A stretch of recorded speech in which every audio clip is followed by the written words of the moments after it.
Animal Science classes. It's Miss Shattery with our last lesson of this unit. So, over the course of our nutrition unit, the last 3.5 weeks, I've looked at the different nutrients that animals need.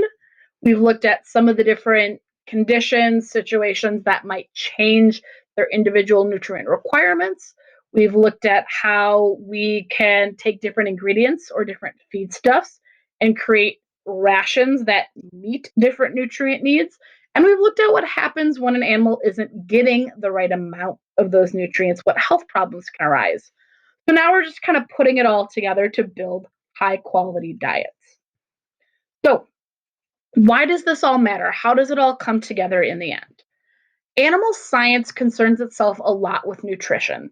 It's an extremely important part of ensuring that we have healthy animals that are going to produce well. Whether that production is a product like milk or meat or wool, whether producing well means that they're able to do work like pull sleds or plows, or whether that work is helping someone who's blind to be led or detecting bombs at an airport, or whether that's just being the absolute best pet possible. Which, FYI, my cat is not being right now because she keeps trying to jump in windows while I'm teaching, so I apologize if I get a little distracted for a second. You guys know that's no different than the classroom sometimes. So animal science really works hard to use nutrition as a way to prevent other problems, such as, again, poor health or bad production.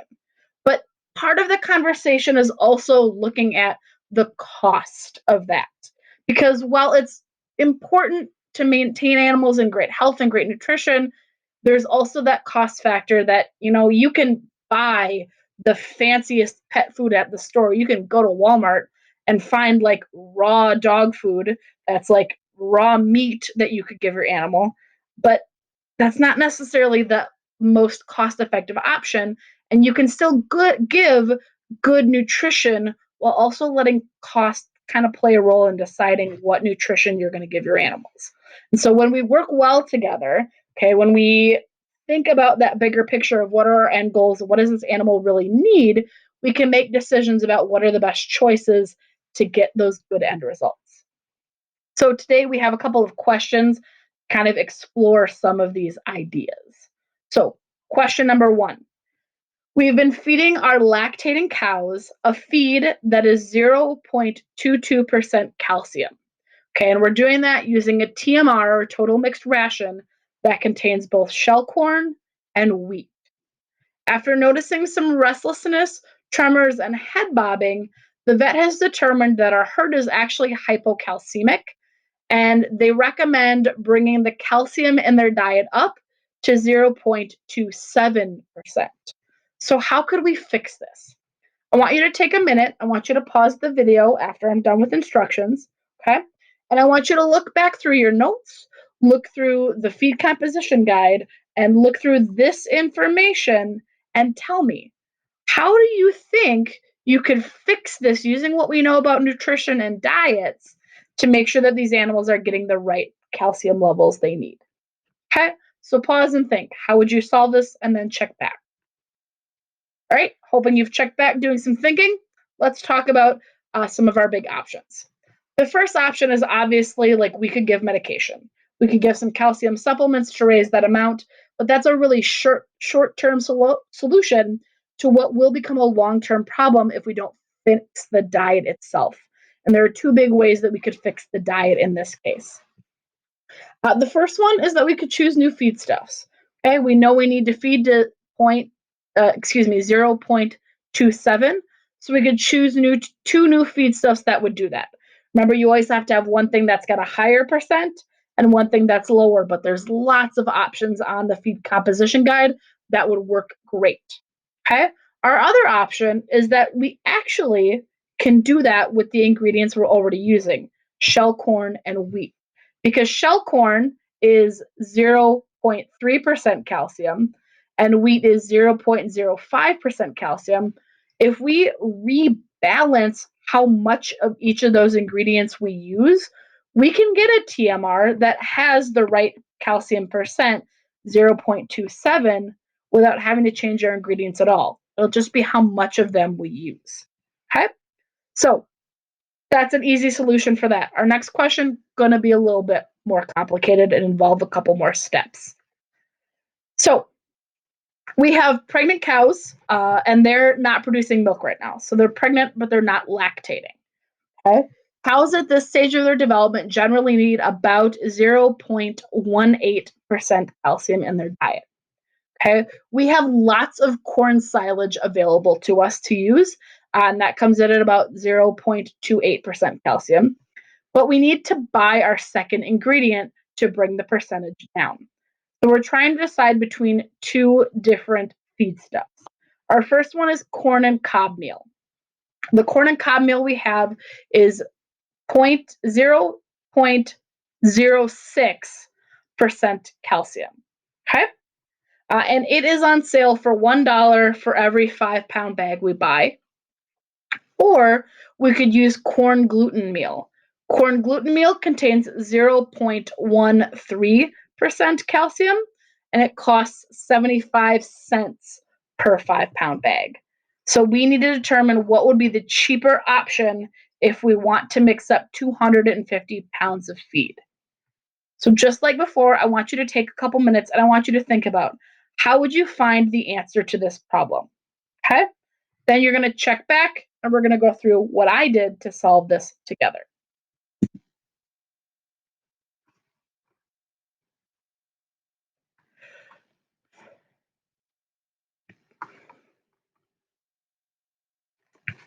All right, let's check back. Sorry, Miss Shutter is trying not to sneeze for a second there. So this involves a lot more work, admittedly.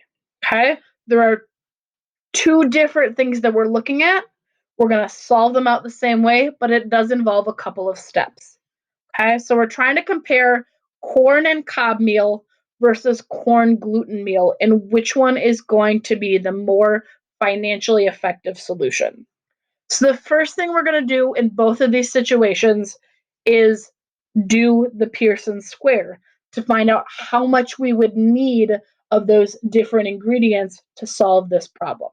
Okay, so you can see up at the top, okay, and I used post-it notes because I couldn't do it on my computer, that I've started by solving those out. So I started with corn and cob meal. Okay, so I set up my Pearson square, my two ingredients and their calcium percents on the left, my desired calcium amount in the middle, and then I solved through. I found out my parts of each ingredient, I found out how many parts total, and then I used those to divide, got my percentage of each ingredient, and then multiplied that percent by the weight of feed I needed to create. Okay, if you need a refresher on this, go back and check your Pearson square steps and or you can rewatch the Pearson square video. Okay, so when I did this, I determined that I need, if I use corn and cob meal, I'm going to need 113 point, and this is 75, got cut off, 0.75 pounds. Okay, so that's how much total I need. But that's not what the question's asking. It's asking how much it's going to cost. Okay, so I know that I need 113.75 pounds of corn and cob meal. So I also know that I can get this corn and cob meal in 5-pound bags. So I need to find out how many total bags I can get. So I'm going to divide my total amount that I need by 5. Okay, because again, that's how many pounds is in each bag, and that will tell me how many bags I need. I need 22.75 bags. Now, I don't know where y'all shop, but when I go to the grocery store, if I only need a pound of flour for my cake mix, the store does not let me pick out just that pound of flour and then put the rest of the bag back.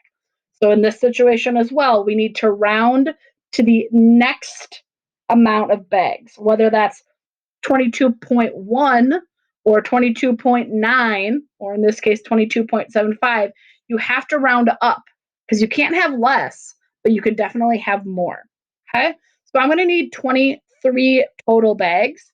And I know that in this case, according to my problem, corn and cob meal is $1 a bag, which is easy math, my favorite math. 23 times 1 means that it will cost me $23 to buy all the corn and cob meal I would need for this ration if I choose to use corn and cob meal with my corn silage. Okay, so I have half the work done.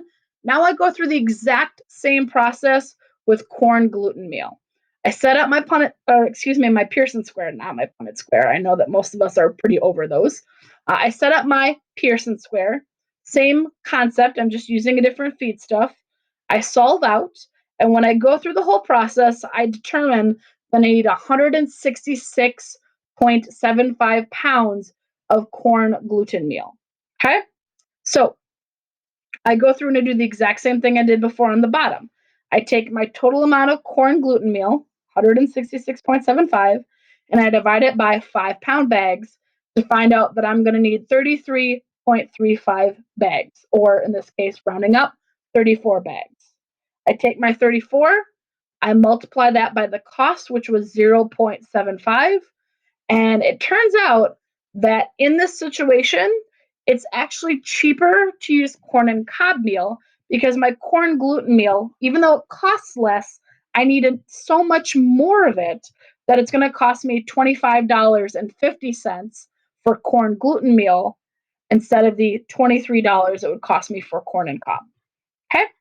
So, lots more steps, admittedly, but this is what we do.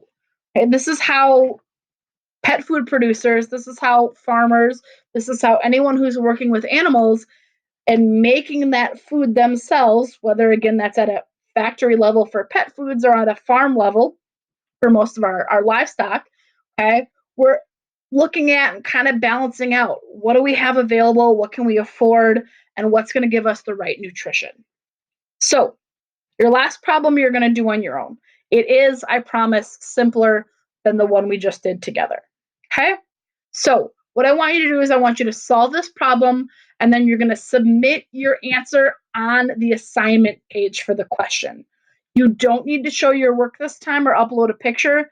You just need to give me your end cost. Okay? And remember, you got to buy whole bags, so round up. Okay?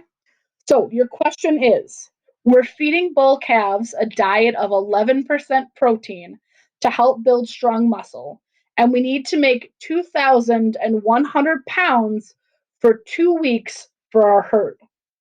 Okay? So, our total goal, we want to make 2,100 pounds of feed that contains 11% protein. We're going to use grass hay and whole cottonseed. Sorry about that. Grass hay and whole cottonseed meal to do that. Okay? So those are your two ingredients. You'll need to check your feed composition guide to get their protein percents. Remember, it's the CP, not the P. P is phosphorus. Okay? So if it costs us $4.50 for a 50-pound bag of grass hay and $4 for a 50-pound bag of a whole cottonseed meal, how much will it cost us to produce, again, that 2,100 pounds of TMR? Okay, so this question is posted on Classroom. You can check back and look at it there, submit your answer. Good luck. Let me know if you have any questions. Take care, guys, and look forward to hearing from you soon.